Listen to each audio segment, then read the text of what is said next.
Hi കൂട്ടുകാരെ, പുതിയൊരു വീഡിയോയിലേക്ക് എല്ലാവർക്കും സ്വാഗതം. അങ്ങനെ നല്ല ഉഗ്രം പണിയാണ് കേട്ടോ ശ്രേയയ്ക്ക് കൊടുത്തിരിക്കുന്നത് ചാരു. അങ്ങനെ ചാരു ഈ ഒരു കാര്യം പറഞ്ഞു പോവുകയാണല്ലോ, അതായത് മുല്ലപ്പൂ കുറച്ച് ചെവിയിലും ബാക്കി തലയിലും അങ്ങ് ചൂടിക്കൊടുത്തേക്ക് ചിറ്റേ എന്നൊക്കെ പറഞ്ഞിട്ട് പോവുകയാണല്ലോ. അങ്ങനെ ഈ സമയം ഈ വാക്ക് താൻ റൂമിൽ ചെല്ലുമ്പോൾ തനിക്കിങ്ങനെ ഭ്രാന്ത് പിടിക്കുകയാണ് കേട്ടോ, തലക്കൊരു തരം ഭ്രാന്ത് വരികയാണ്. അപ്പോൾ ആകാശ് ചെല്ലുന്നൊക്കെ സീന് കണ്ടല്ലോ. അങ്ങനെ ഈ സമയം അവിടെ പിന്നെയും തൻ്റെ ചെവിയിലൂടെ ഇതിങ്ങനെ പോകുമ്പോൾ ഉടൻ തന്നെ അവിടെ ശ്രേയ എന്ത് ചെയ്യുന്നത്, തൻ്റെ തലയിൽ ഇരിക്കുന്ന മുല്ലപ്പൂ അങ്ങ് വലിച്ചെറിഞ്ഞ് കാലുകൊണ്ട് ഞെക്കി പിഴിയാണ് കേട്ടോ. തനിക്ക് പറ്റുന്നില്ല, അത്രയും വലിയ ദേഷ്യം. തൻ്റെ അമ്മ പറഞ്ഞ വാക്കൊക്കെ തൻ്റെ ഉള്ളിലൂടെ അങ്ങനെ കടന്നു പോവുകയാണ് കേട്ടോ. കാരണം അവൾക്കിട്ട് ഉഗ്രം പണി കൊടുക്കുക എന്ന് കരുതി ചാരുവിൻ്റെ വീട്ടിലോട്ട് വന്നപ്പോൾ ചാരു ശ്രേയക്കിട്ട് ഉഗ്രം പണി കൊടുത്തിരിക്കല്ലേ.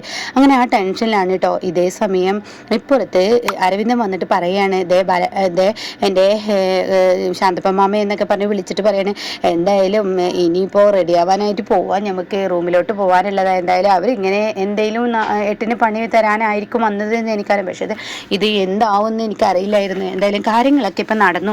അപ്പോൾ അതുകൊണ്ട് തന്നെ ഇനിയിപ്പോൾ ശാന്തപ്പമാമ റൂമിലോട്ട് പോവല്ലേ, ഞാൻ ഡ്രസ്സൊക്കെ ഒന്ന് മാറട്ടെ എന്ന് പറഞ്ഞിട്ട് ഞാൻ മണിയറയിലോട്ട് പോകാനുള്ള ആ ഒരു ഡ്രസ്സ് മാറ്റത്തിനായിട്ട് പോവുകയാണ് കേട്ടോ. എന്നാൽ ഈ സമയം ഇപ്പുറത്താണെങ്കിലോ ഇവിടെ ശ്രേയയുടെ അടുത്തോട്ട് ഇവിടെ ഇവർ വന്നിക്കാണ്, കുഞ്ഞുമോൾ വന്നിക്കാണ്. അപ്പോൾ കുഞ്ഞുമോളെ കയ്യിൽ കുറച്ച് മുല്ലപ്പൂവൊക്കെ ഉണ്ട് കേട്ടോ.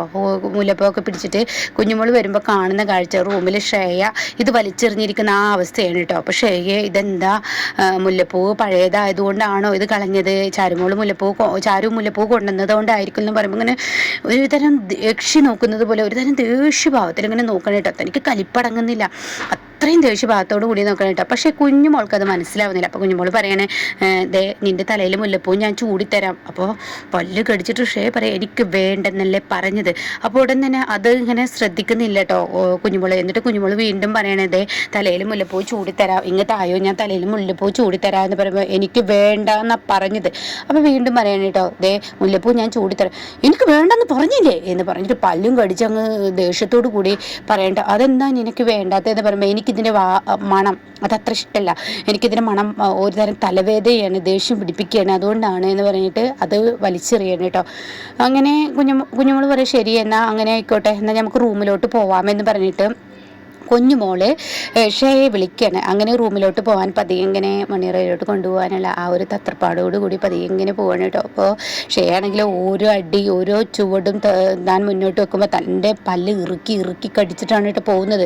അങ്ങനെ ഇപ്പുറത്താണെങ്കിലോ ഇപ്പുറത്ത് അരവിന്ദനാണെങ്കിലോ ഇവിടെ അതായത് ശാന്തപ്പനോട് സംസാരിച്ചും കൊണ്ടിരിക്കുകയാണ്. മാമ ഇന്നെൻ്റെ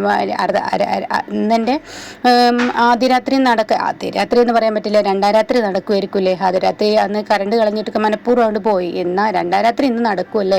അത് കേട്ട ഉടൻ തന്നെ ശാന്തപ്പൻ പറയണേ, പിന്നെ എന്താ നടക്കായി, എൻ്റെ മകളെന്ന് പറയുന്ന ചാരു ഇപ്പോൾ ഇവിടെ വന്ന് പറഞ്ഞിട്ട് എന്താ പോയത്, അതായത് ഇപ്പോൾ എനിക്ക് 2 തീയിൽ കുരുത്തതുപോലെ 2 പെൺകുട്ടികളാണ് ഉണ്ടായത്, അത് ഈ റൂമിൽ വെച്ചിട്ടാണ് എന്നൊക്കെ പറഞ്ഞത് കേട്ടില്ലേ. അപ്പോൾ അതുപോലെ തന്നെ എനിക്ക് ഇരട്ടകളായിരിക്കും പ്രസവിക്കുക.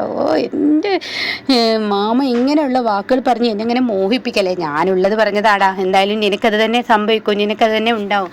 അപ്പോൾ അതുകൊണ്ട് ഇനി എന്തായാലും റൂമിലോട്ട് പോകാൻ നോക്കി എന്ന് പറയുമ്പോഴാണ് കുഞ്ഞു മോൾ ഇങ്ങനെ ഷേയും കൊണ്ട് വരുന്നത്. അപ്പോൾ ഇങ്ങനെ ഒരു തരം നാണം കാണിക്കാണ് കേട്ടോ അരവിന്ദ്. അയ്യോ ഷേയത പോകുന്നു, എൻ്റെ സെക്കൻഡ് നൈറ്റ് ഒന്ന് ആണെങ്കിലും ഇന്ന് നടക്കുമല്ലേ, പിന്നെന്താ സംശയം, ഞാൻ പറഞ്ഞല്ലോ എനിക്ക് കുട്ടികളുണ്ടായത് തന്നെ ഇവിടെ വെച്ചിട്ടാണ്. അപ്പോൾ അതുകൊണ്ട് തീർച്ചയായും നിനക്കും ഉണ്ടാവും, നീ ആഗ്രഹിക്കുന്ന ഒരു ജീവിതം തന്നെ നിനക്ക് കിട്ടും എന്നൊക്കെ ഇങ്ങനെ പറയാണ് കേട്ടോ. അതൊക്കെ കേട്ടിട്ട് പല്ലും നാണവും കാലൊക്കെ ഇങ്ങനെ നീക്കി കളിച്ച് അരവിന്ദൻ കളിക്കണം. അപ്പോൾ ഷേയാണെങ്കിലോ റൂമിലോട്ട് ആക്കിക്കിട്ട് കുഞ്ഞുമോൾ പറയണം, എന്നാൽ ഞാൻ പോട്ടെ, ഇന്നത്തെ രാത്രി എനിക്ക് അടിപൊളി ആവട്ടെ എന്നൊക്കെ പറഞ്ഞിട്ട് ഷേയോട് പോകുമ്പോൾ ഷേക്കാണെങ്കിലോ പല്ല് ഇറുക്കണം കേട്ടോ. ഷേ 4 പുറം നോക്കണം അവൾ പറഞ്ഞ ആ വാക്ക്. അപ്പോൾ ഷേ അതാ ചിന്തിക്കുന്നത് കേട്ടോ, അതായത് ചാരു പറഞ്ഞ വാക്ക്, ഇവിടെ എൻ്റെ വീട്ടിൽ വെച്ചിട്ട് എന്തായാലും ഞാനും എൻ്റെ അനിയത്തിയും അതായത് തീ കുരുത്ത മക്കളെ ഉണ്ടായെങ്കിൽ, എൻ്റെ അച്ഛന് 2 അല്ല അടിപൊളി പെൺകുട്ടികളെ ഉണ്ടായെങ്കിൽ തീർച്ചയായും അരവിന്ദ നിനക്ക് കുഞ്ഞുങ്ങളുണ്ടാവട്ടെ എന്ന് പറഞ്ഞ വാക്ക് കേട്ടോ. അതിങ്ങനെ തൻ്റെ ചെവിയിൽ ഇങ്ങനെ അലയടിച്ചും കൊണ്ടിരിക്കണം, എനിക്കത് കേൾക്കാൻ പറ്റുന്നില്ല, അത്രയും ദേഷ്യം ഇങ്ങനെ ചെവിയിൽ വന്നുകൊണ്ടിരിക്കുകയാണ് കേട്ടോ. അപ്പോൾ ഈ റൂം ഇങ്ങനെ കാണുമ്പോൾ മൊത്തത്തിൽ ദേഷ്യം പിടിക്കണം. അതായത് ഇതിപ്പോൾ റൂം ഉണ്ടാക്കി കൊടുത്തിരിക്കുന്നത് ഇവരല്ലേ, അതായത് അലങ്കരിച്ച് കൊടുത്തിരിക്കുന്നത് ചാരുവും ആകാശമല്ലേ. അപ്പോൾ അതൊട്ടും ഷേക്ക് ഇഷ്ടപ്പെടുന്നില്ല കേട്ടോ. അങ്ങനെ ഷേ അതിങ്ങനെ ചിന്തിച്ച് നിൽക്കുക. എന്നാൽ ഈ സമയമാണെങ്കിലോ ഇപ്പുറത്ത് ഇങ്ങനെ പാട്ടൊക്കെ പാടിക്കൊണ്ടിരിക്കുകയാണ് അരവിന്ദൻ. അപ്പോഴേക്കോ നിൻ്റെ ദേഹത്ത് എന്തെങ്കിലും തേച്ചിട്ടുണ്ടോ എന്നിങ്ങനെ ശാന്തപ്പൻ ചോദിക്കുക. അപ്പോൾ എന്ത് തേച്ചിട്ടുണ്ടോ എന്ന് അരവിന്ദൻ ചോദിക്കുന്നത്. അപ്പോൾ ഉടൻ തന്നെ മണമുള്ളൊരു സാധനം ഉണ്ടല്ലോ, അത് നീ തേച്ചിട്ടുണ്ടോ എന്ന് ചോദിക്കുകയാണ്. ഓ, സ്പ്രേ ആണോ ഉദ്ദേശിച്ചത്? അത് തന്നെ, അതൊക്കെ തേച്ചിട്ട് പോടാ. അവൾക്ക് ഇനി നീയാണ്, അതായത് ഷേക്ക് തോന്നണം, എൻ്റെ ദത്തുപുത്രിക്ക് തോന്നണം എനിക്ക് വേണ്ടി കുരുത്ത ഇതാണ് നീ എന്ന്, അതായത് അരവിന്ദനെന്ന് ഷേക്ക് തോന്നണം, എനിക്കുള്ള പുരുഷനാണെന്ന് ഷേക്ക് തോന്നിത്തുടങ്ങണം. അത്രയും നല്ല സ്പ്രേ എൻ്റെ അടുത്തുണ്ടടാ, അത് നീ അടിച്ചിട്ട് പോടാ. ആണോ? അതെ, അതടിച്ചിട്ട് പോടാ എന്ന് തിരിച്ചും പറയാൻ കേട്ടോ. അങ്ങനെ നല്ല രസകരമായ ഒരു സംഭവം തന്നെയാണ് കേട്ടോ നടക്കുന്നത്.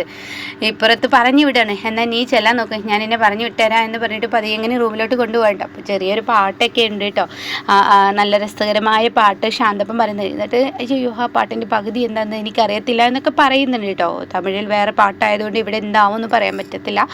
അങ്ങനെ ആ പാട്ടൊക്കെ ഇങ്ങനെ പാടി എന്തായാലും ഇവരുടെ രാത്രി നടക്കട്ടെ എന്ന് പറയാണ്. പതിയെ കഥക് തുറന്ന് അരവിന്ദൻ റൂമിലോട്ട് ചൊല്ലുമ്പോൾ ഷയ പേടിച്ച് വിറച്ച് നിൽക്കണം കേട്ടോ. ഈശ്വര, ഇന്നത്തെ ദിവസം ഞാൻ എന്ത് ചെയ്യും? അപ്പോൾ പോകുന്നതിനിടയ്ക്ക് ശാന്തപ്പൻ അരവിന്ദനോട് പറയുന്നുണ്ട്, എടാ അരവിന്ദ, ഇന്നിവിടെ പവർ കട്ട് വരില്ല. പവർ കട്ട് വന്നാലും ജനറേറ്റർ ഞാൻ കൊടുന്ന് വെച്ചിട്ടുണ്ട്. അത് മാത്രമല്ല, പവർ കട്ട് വന്നാൽ ആ KCBയിൽ ഇരിക്കുന്ന ആ ഏമാൻ്റെ കഴുത്ത് പിടിച്ച് ഞെരിക്കും ഞാൻ കൊല്ലും എന്നൊക്കെ പറയുന്നുണ്ട് കേട്ടോ. അതൊക്കെ രസകരമായ ഒരു സീനാണ് കേട്ടോ. അങ്ങനെ അതൊക്കെ പറഞ്ഞിട്ട് ശാന്തപ്പൻ ഈ പറയുന്ന അരവിന്ദനെ റൂമിലോട്ട് വിടാണ്. അങ്ങനെ റൂമിൽ ചെല്ലുമ്പോഴാണെങ്കിലോ അങ്ങനെ പേടിച്ച് വരച്ച് നിൽക്കുകയാണ് കേട്ടോ. അപ്പോൾ ഉടൻ തന്നെ അരവിന്ദൻ കഥകൊക്കെ കിടക്കണം. ഈശ്വരോ, ഈ കാലമാടം വന്നല്ലോ, ഇവനിക്ക് എന്ത് പറഞ്ഞാലും ഡ്രസ്സ് മാറുക, ഇതിനെക്കുറിച്ച് മാത്രമുള്ളല്ലോ ഇവൻ്റെ ചിന്ത. ഇവനിൽ നിന്ന് ഞാൻ എങ്ങനെ രക്ഷപ്പെടുമെന്നൊക്കെ ഇങ്ങനെ ചിന്തിച്ച് നിൽക്കുമ്പോഴാണ് കേട്ടോ കടന്ന് വരുന്നത്. അങ്ങനെ അരവിന്ദൻ പറയണേ, അല്ല മേഡം, എന്താ മേഡം ഇങ്ങനെ നിൽക്കുന്നത്? മേഡത്തിന് ഇവിടെ ഇരിക്കായിരുന്നില്ലേ? ഒന്നുമില്ല, ഞാനിവിടെ നിന്നതാണ്. അപ്പോൾ എന്താ മേഡത്തിന് വല്ല കുഴപ്പങ്ങൾ എന്തെങ്കിലും ഉണ്ട്? എനിക്കൊരു കുഴപ്പമില്ല, എനിക്ക് സുഖമായിട്ടിരിക്കുന്നു. പിന്നെ എന്തിനാ മേഡം ഇങ്ങനെ നിന്ന് കാല് വെറുതെ വേദനിപ്പിക്കുന്നത്?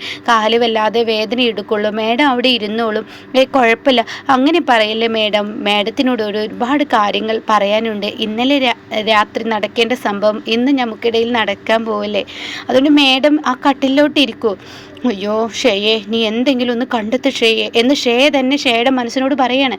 നീ എങ്ങനെയെങ്കിലും ഇവനിൽ നിന്ന് രക്ഷപ്പെടാൻ നോക്ക്. ഇവൻ നിന്നെ കീഴ്പ്പെടുത്തുന്നതിന് മുന്നേ നീ എങ്ങനെ രക്ഷപ്പെടും ഷേയെ? നീ അത് ചിന്തിക്കു ഷേയെ എന്ന് താൻ പലവട്ടം ഇങ്ങനെ പറയുമ്പോൾ, എന്താ മേഡം ഇങ്ങനെ നിൽക്കുന്ന? മേഡത്തിൻ്റെ കാല് വലിക്കൽ തുടങ്ങും, കാലിന് വല്ലാതെ വേദന തുടങ്ങും. വേദന എടുക്കാതിരിക്കാൻ മേഡം ആ കട്ടിലോട്ട് ഇരിക്കൂ മേഡം, മേഡത്തിൻ്റെ നല്ലതിനല്ലേ ഞാൻ പറയുന്നത് എന്ന് അരവിന്ദൻ പറയുമ്പോൾ ഷേക്ക് ഇരിക്കേണ്ട അവസ്ഥ എത്തുകയാണ് കേട്ടോ. അങ്ങനെ ഷേയ കട്ടിലിരിക്കുമ്പോൾ അരവിന്ദൻ തൊട്ടുപ്പുറത്തായിട്ട്, അതായത് ഒരു കൈക്ക് വ്യത്യാസത്തിൽ അരവിന്ദൻ അങ്ങ് ഇരിക്കണം. അതോടുകൂടി ഷേയ, ഈശ്വരോ, ഇവനിതോ എൻ്റെ അടുത്തോട്ട് വരുന്ന, ഞാൻ ഇനി എന്ത് ചെയ്യും എന്നിങ്ങനെ അരവിന്ദനെ ഇങ്ങനെ ഇടങ്ങണിട്ട് നോക്കുമ്പോൾ അരവിന്ദനാണെങ്കിലോ, നമുക്കിടയിൽ ഇന്നലെ രാത്രി, നമ്മുടെ ഈ നല്ല രാത്രി നടക്കേണ്ട ഈ ദിവസം അത് നമുക്ക് മിസ്സായി പോയി. അവരൊക്കെ പാടെ കൂടി ഇനിയിപ്പോൾ എന്തായാലും അത് കഴിഞ്ഞു. ഇന്നത്തെ രാത്രി അത് മാമൻ പറഞ്ഞത് കേട്ടില്ലേ? അതായത് നിൻ്റെ അച്ഛൻ, ഇപ്പോഴത്തെ അച്ഛൻ പറഞ്ഞത് കേട്ടില്ലേ? 2 അടിപൊളി പെൺകുട്ടികളാണ്. അത് കേൾക്കുമ്പോൾ ഷേക്ക് ദേഷ്യം പിടിക്കണം കേട്ടോ. നീ ഇവനിൽ നിന്ന് രക്ഷപ്പെടാൻ എന്തേലും നോക്ക്. അങ്ങനെ അരവിന്ദൻ ഷേയുടെ തൊട്ടരികിൽ ഒന്നും കൂടി നീങ്ങിയിരിക്കുമ്പോൾ ഷേയ പതിയെ അപ്പുറത്തോട്ട് നീങ്ങിയിരിക്കുകയാണ് കേട്ടോ. അപ്പോൾ ഇത് അരവിന്ദൻ ശ്രദ്ധിക്കുന്നില്ല. പിന്നീട് കൈ ഇങ്ങനെ പതിയെ തൊടാൻ നോക്കുമ്പോൾ തൻ്റെ അടുത്ത് ഷേയല്ല. അപ്പോൾ നോക്കുമ്പോൾ ഷേയ നീങ്ങിയതായി കാണുകയാണ് കേട്ടോ. അപ്പോൾ അരവിന്ദൻ ഒന്നും കൂടി നീങ്ങിയിരിക്കുകയാണ്. അപ്പോൾ ഷേക്കാണെങ്കിൽ കട്ടിലിൻ്റെ ആ ഒരു കാലിലോട്ട് മുട്ടുന്ന ആ ഒരു ഇതായി, അതുകൊണ്ട് ഇനി നീങ്ങാനും സ്ഥലമില്ല കേട്ടോ. അപ്പോൾ അരവിന്ദൻ കുറച്ചും കൂടി അങ്ങ് നീങ്ങി പതിയെ കൈ ഇങ്ങനെ പതിയെ ഇളക്കുകയാണ്. എന്നിട്ട് പതിയെ ഷേയുടെ കൈ പിടിക്കാൻ വരുന്നത് ഷേ ഇടങ്ങണിട്ട് നോക്കുമ്പോൾ കാണുകയാണ്, ഈ കോലമാടൻ എന്തോ ഈ കാട്ടുന്നത്? ഷേയെ നീ എന്തെങ്കിലും ഒരു വളവ് ഇവനിൽ നിന്ന് രക്ഷപ്പെടാൻ നോക്ക് എന്നിങ്ങനെ അപ്പോൾ ഷേ പറയാൻ കേട്ടോ. അങ്ങനെ ഷേയുടെ കയ്യിലങ്ങ് അരവിന്ദൻ തൊടുന്ന സമയം ഷേ അങ്ങ് വിളിച്ച് കരയാണ് കേട്ടോ. അയ്യോ, എനിക്ക് വയറ് വലിക്കുന്നു. അപ്പം അരവിന്ദനാണെങ്കിലും ആ കാട്ടിൽ ചാടി ഇരിക്കുകയാണ് കേട്ടോ. എന്താ മേഡം? അയ്യോ, എനിക്ക് വയറ് വലിക്കുന്നേ, എനിക്ക് സഹിക്കാൻ വയ്യേ. അപ്പോൾ ഉടൻ തന്നെ അരവിന്ദൻ ചോദിക്കുക, ഇതെന്താ മേഡം പെട്ടെന്നൊരു വയറ് വലിക്കലേ? ഇപ്പം ഞാൻ ചോദിച്ചതല്ലേ ഉള്ളൂ, മേഡത്തിന് എന്തെങ്കിലും കുഴപ്പമുണ്ടെന്ന്. അപ്പോൾ ഒരു കുഴപ്പമില്ലാതെ ഇപ്പം മേഡത്തിന് എന്താ ഒരു വയറ് വലിയെന്ന് ചോദിക്കുമ്പോൾ ഷേ അവിടെ കുടുങ്ങി പോവാണ് കേട്ടോ. ഇവനോട് ഞാൻ എന്താ ഈ പറയാ എന്നുള്ള ലെവല് അങ്ങ് കുടുങ്ങി നിൽക്കുകയാണ്. അപ്പോൾ ഉടൻ തന്നെ വീണ്ടും പറയണം, അയ്യോ എനിക്ക് വയറ് വലിക്കുന്നേ, എനിക്ക് വയറ് വലിക്കുന്നത്. അപ്പം നിങ്ങൾ എന്താ അരവിന്ദ പറയുന്നത്? ഞാൻ മനഃപൂർവ്വം അഭിനയിക്കുകയാണെന്നാ നീ പറയുന്നത് എന്ന് ശ്രേയ ചോദിക്കുമ്പോൾ, അല്ല മേഡം എന്നോട് കുഴപ്പമില്ല എന്ന് പറഞ്ഞ് മേഡത്തിന് പെട്ടെന്നൊരു വയറ് വലി കണ്ടപ്പോൾ ഞാൻ ചോദിച്ചു എന്ന് മാത്രം. അപ്പോൾ വീണ്ടും ഇങ്ങനെ കിടന്ന് കൊടുമ ഇടിക്കുകയാണ് ശ്രേയ. അപ്പോൾ ഉടൻ തന്നെ, അയ്യോ മേഡം എന്താ ചെയ്യുക, അരവിന്ദ നീ ഒന്ന് പുറത്ത് പോ, നീ പുറത്ത് പോ, അത് മതി, നീ പുറത്ത് പോ, ഞാൻ പുറത്ത് പോയാൽ മേഡത്തിൻ്റെ വയറുവേദന മാറുമോ? അപ്പോൾ ഉടനെ തന്നെ, അരവിന്ദ എനിക്ക് കുറച്ച് നേരം ഒന്ന് ഫ്രീ ആയി കിടക്കണമെങ്കിൽ മാറും, എൻ്റെ എല്ലാം വേണ്ട ഞാൻ ഡോക്ടറെ വിളിക്കാം. അത് വേണ്ട എനിക്ക് അരവിന്ദനൊന്ന് പുറത്ത് പോയി തന്നാൽ മതി, എനിക്ക് സ്വസ്ഥതയോടെ ഒന്ന് കിടന്നാൽ മതി.